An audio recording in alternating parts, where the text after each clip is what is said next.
So this week's video has to do with self-harm and how everyone around us responds to that.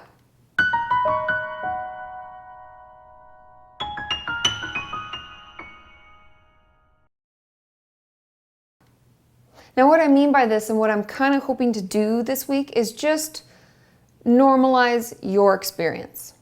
Because I know all the time from all different veins, whether it's on my Twitter account or YouTube or Tumblr or on my website, I hear from everybody that someone or something has either made you feel like you're the only one that has this problem. They make you feel like a freak or a weirdo, or like what you're doing is just so disgusting. And that just makes us feel worse, right?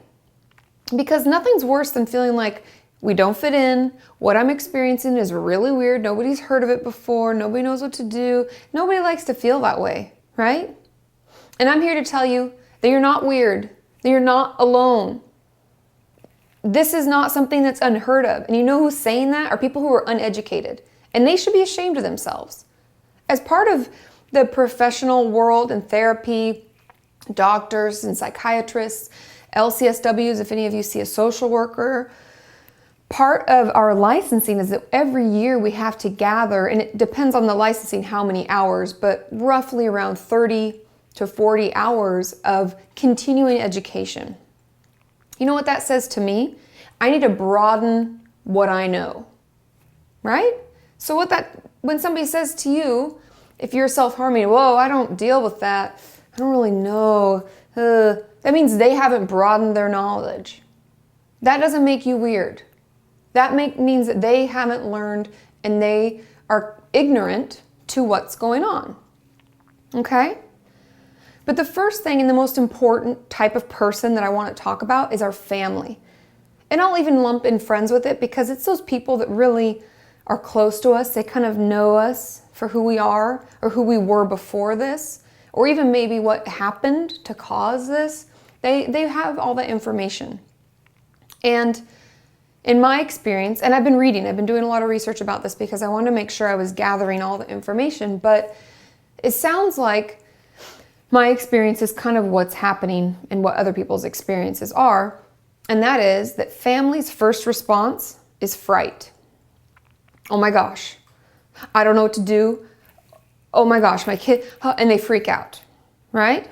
But instead of just letting that happen internally and, okay, well, what do I need to know? And, gathering that information, a lot of times that turns into anger.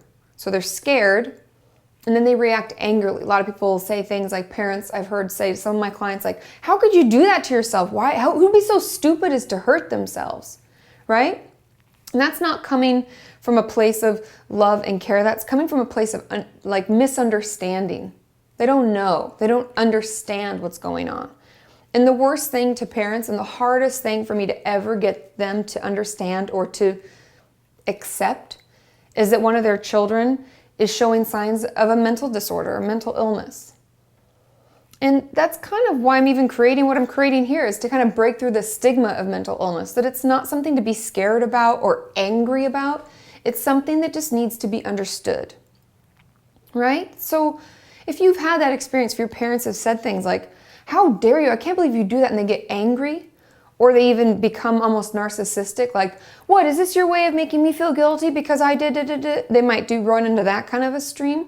Know that that's normal. I know that doesn't make it okay. And I know that the hurt is still there. But know that that is most common. And that's really why we have to work together. Why I need you to share this, why I need you to comment, because we need to get a larger voice so that we can break through the stigma and we can, we can minimize that for people in the future. Because if I look back in history into like the 70s, when eating disorders were just becoming more prevalent, people responded that way to them. Anger, fright, was like they're weird, we don't know how to deal. And even though we still have a long ways to go with eating disorders, we've come a long way. In the States, there are treatment centers all over. This was unheard of in the 70s in the United States. This was like hospital treatment, tube fed, that was it. There was no mental health help. They weren't actually giving you any therapy or working on the problems. They were just trying to refeed you. Like that was all the problem was. So let's work together. Let's kind of cut this time down, right? Because not everybody has to get that response. So the next thing I want to talk about, so we have family and friends. And then I want to talk a little bit about like therapists and other professionals and how they might respond. And I've had many clients come to me and say, yeah, I was referred to you from so-and-so because they told me that they can't deal with me. It's not in their scope of practice, or they'll use some kind of term that therapists use to refer patients out. And to be honest, from a therapy side, I'm glad that people refer people out if they don't have the knowledge, because nothing's worse than having someone work with us when they don't really know what they're working on, right? It can be kind of hard, like we're guiding our own treatment versus the opposite, right? But how does that make us feel?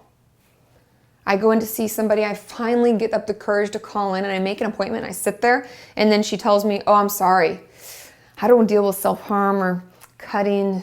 I'm gonna have to refer you to somebody. It makes us feel like we're weird, like something's wrong with us and people don't know how to handle and treat us, and it comes along with a lot of those emotions. And that's okay. I would hate to feel that way. It's the same thing I was just talking about with family and how people treat it or not treat it, right? And that's kind of been the experience from people. And in the media, they dramatize self-harm. They show the worst case scenario and they make it this big deal, right? And so-and-so does this every day, and people, recoil and get bad, nasty faces and they act like it's so horrible. It's not. I'll speak for myself. I watch like CSI and stuff. I'm addicted to crime, mystery, solving the case, right? So I love that stuff. But I watch that, but then people are going to recoil when they see like a small scratch or a burn. If I fell when I was a child, I'm sure my mom bandaged my knee. She didn't recoil and freak out, right? So why are people doing that? And I don't really like that media is dramatizing it and turning it into this nasty thing, because there's nothing nasty about it, right? So that's just something that I want to talk about, because I feel that a lot of us feel alone and you're not. And a lot of us think we're the only ones experiencing this, the only ones whose parents or therapist or teacher or the media, we're the only ones that feel that. And I'm here today to tell you that you're not. You're not alone. You don't have to go at this alone, okay? So just be prepared. Things like this may come up. When you decide to finally tell people about it, know that there could be a bad response. But how do we prepare, right? I always talk about preparation. I'm sure if any of you read my questions and answers, I'm always preparing people. So, what do? We need to know how we're going to respond if someone doesn't respond well. What do we say? How do we get help anyways?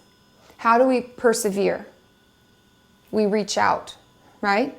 This whole community is filled with people that are struggling with the same thing. Let's talk to one another. Let's support one another. That's the best thing we can do right now, because we're going to work together so that as the years pass and as we keep fighting, other people coming before or, dealing with this later on don't have to go through this. Okay? You and I can make a difference.